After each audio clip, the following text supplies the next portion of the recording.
چونے کے قریبی گاؤں سوڈیوال میں 4 سالہ بچی گھر سے باہر کھیل رہی تھی کہ لاپتہ ہو گئی۔ والدین کی تلاش کرنے پر جب بچی نہ ملی تو تھانہ الہ آباد کی پولیس نے نامعلوم ملزمان کے خلاف والد کی مدعیت میں اغوا کا مقدمہ درج کر لیا۔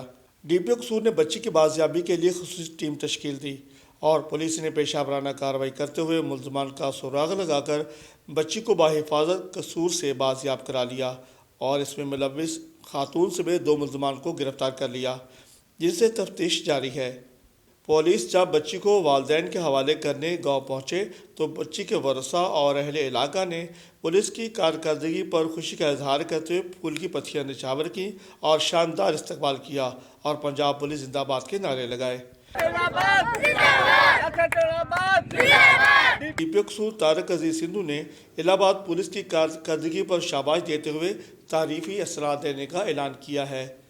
بابر علم بشارت 49 نیوز چونیا۔